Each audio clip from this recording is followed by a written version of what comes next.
famously warned. He said, "Let China sleep, for when she wakes, she will shake the world." 美国名嘴咆哮美国民众。They're taking over Chinese. Ni hao ma. Shi xing ni. Chinese. It's too late. It's too late to learn Chinese. It's over. No, it's true. It's true because it's also one of the hardest languages in the world. I mean, how do you learn Chinese now? Just they've got over 10,000 characters in the alphabet. You know this? 10,000 characters. We've got 26 in English, and there's still people going, "What comes after Q?" 26. This is 10,000 they've got. That's super smart. Although they must have the worst Sesame Street in the world. It must suck being a Muppet in that country. I can just see them on a Monday morning singing to the kids. 西跑从早西从西从房间从早西 5 years later. 从早先从早书从早 It's just horrible. Horrible. 第一段 Years ago, the stock market's at 25,000. Corporate profits are the highest they've been in decades. The rich keep getting richer. And our friends on the other side said, what do we do now? Let's do a tax cut where 83% of it goes to the top 1% of the wealthiest people. Fast forward a few months. Global pandemic. 36 million people unemployed.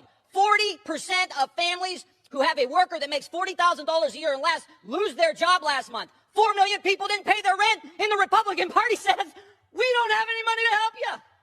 Are you kidding me? Where do you guys live?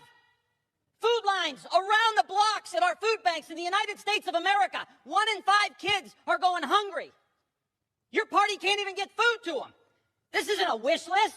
If it's a wish list, it's for the working class people. How about the Teamsters that are going to get a pension when this... 第二段 We've done, which is No, it's not. all around the world. They are far more humanistic than the United States ever was. Really? I've been very concerned lately about China. They're in Africa. They're lending money to countries to build ports and different infrastructure. To build what? Port. And what's wrong with that? And because Countries that need ports get ports. but they're making people dependent on. I mean, I know it's the same thing that we've done, which is No, it's not. horrible around the world. They are far more humanistic than the United States ever was. Really? Okay. Absolutely. Great. So. Let me give you an example. Of course, they are peddling for influence. Yeah. Yeah. But they are non-interventionist. Absolutely non-interventionist in a way that Europeans, the West, has never managed to fathom. The Chinese never asked Apple to go to Shenzhen and produce all the iPhones. It was Steve Jobs that decided that. Yeah? Mm-hmm. It was not China that went to Washington, D.C. and demanded that they buy a third of your national debt.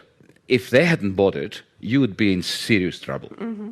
When it comes to the influence of China outside its borders, it's quite remarkable that they don't seem to have any military ambitions.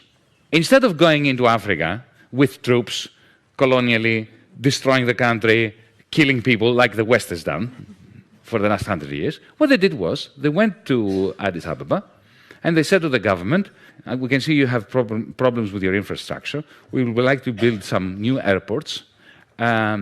第三段 These from scratch.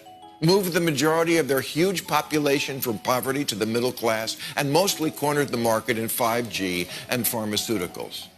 Oh, and they bought Africa. Their new Silk Road initiative is the biggest infrastructure project in history, indebting not just that continent, but large parts of Asia, Europe, and the Middle East to the people who built their roads, bridges, and ports. If you want to go anywhere in the world these days, you better have a yen for travel. Yen for travel. Oh, stop it. In China alone, they have 40,000 kilometers of high-speed rail. America has none. Our fastest train is the train that goes around the zoo. China sees a problem, and they fix it. They build a dam. We debate what to rename it. That's why their airports look like this, and ours look like... 第四段后，我第二次环游中国，同样的路线。当初我用了抖音。